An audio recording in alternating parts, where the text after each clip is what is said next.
नमस्कार।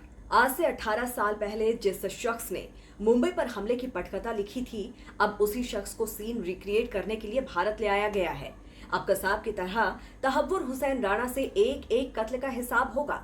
राणा से पूछा जाएगा वो एक एक सवाल जो मुंबई 26/11 की असली मंशा के ऊपर से पर्दा उठाएगा। इसकी बड़ी वजह यह है कि जिन 10 आतंकियों ने 26 नवंबर 2008 के दिन मुंबई में हमला किया था, उनमें 9 मौके पर मारे गए थे। एक कसाब ही था जो किसी तरह जिंदा पकड़ा गया था, और कसाब भी मर जाता तो आतंकवादी हमले को साबित करना मुश्किल होता कि ये आतंकी कहां से आए थे, किसने भेजा था इन्हें, कहां इन्हें हमले की ट्रेनिंग मिली थी। दरअसल आतंकवादी हमले की आड़ में हिंदुओं को निशाना बनाने का प्लान था। खुद मुंबई के पूर्व पुलिस कमिश्नर राकेश मारिया ने अपनी किताब लेट मी से इट नाउ में लिखा है कि अगर अजमल कसाब मारा जाता तो उसकी पहचान बेंगलुरु के समीर चौधरी के रूप में होती। यानी ये साबित किया जाता कि मुंबई पर हमला करने वाले दरअसल हिंदू थे जिन्होंने आतंकवादी हमला किया, और इस साजिश का फुल प्रूफ प्लान भी तैयार किया गया था। दरअसल मुंबई आतंकी हमले में एकमात्र जिंदा बचे आतंकी अजमल कसाब से पूछताछ करने वाले मुंबई पुलिस के अधिकारी राकेश मारिया ने विस्फोटक खुलासा किया था। राकेश मारिया ने बताया कि आतंकवादियों के हाथ में हिंदू धर्म की पहचान के रूप में कलावा जानबूझकर बांधा गया था ताकि इस हमले को हिंदू आतंकवाद बताकर सनातन धर्म को बदनाम किया जा सके। ये खुलासे मुंबई हमले की जांच करने वाले और इस हमले में एकमात्र जिंदा पकड़े गए आतंकी अजमल कसाब का इंट्रोगेशन करने वाले चर्चित पुलिस अधिकारी राकेश मारिया ने अपनी किताब में किया है। उन्होंने खुलासा किया कि पूरा प्लान तैयार था और सब कुछ प्लान के मुताबिक ही चल रहा था। प्लान को हिट बनाने वाले तैयार बैठे थे, लेकिन वो सब उस शख्स की बहादुरी से मात खा गए जिसने जान की परवाह ना करते हुए अपने सीने में अजमल कसाब की AK-47 की 40 गोलियां उतरवा ली, लेकिन अपनी पकड़ से कसाब को छोड़ा नहीं।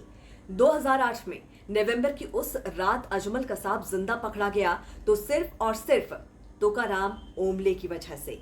उन्होंने अपनी जिंदगी कुर्बान कर दी और उस आतंकी को जिंदा पकड़कर एक बहुत बड़ी साजिश को बेनकाब कर दिया।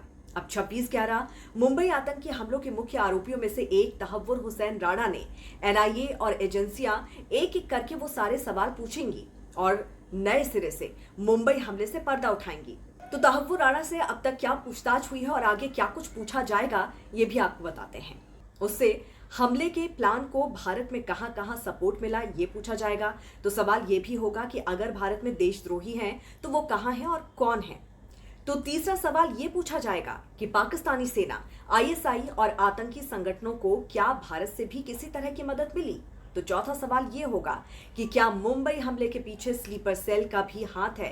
पांचवा सवाल डेविड कोलमैन हेडली से जुड़ा होगा जो कि लश्कर-ए-तैयबा का आतंकी है। उससे पूछा जाएगा कि डेविड कोलमैन हेडली को भारत का वीजा बार बार कैसे मिला। छठा सवाल ये पूछा जाएगा कि वो भारत कितनी बार आया। सातवां सवाल ये होगा कि मुंबई हमलों के पीछे असली मकसद क्या था।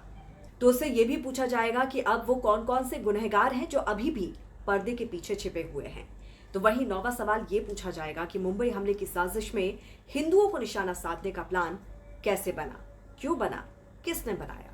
तो 10वां सवाल पूछा जाएगा कि भारत में अभी भी कौन कौन सी जगहों पर भारत विरोधी गतिविधियां जारी हैं जिनको डायरेक्ट पाकिस्तान और ISI से ऑर्डर मिलते हैं।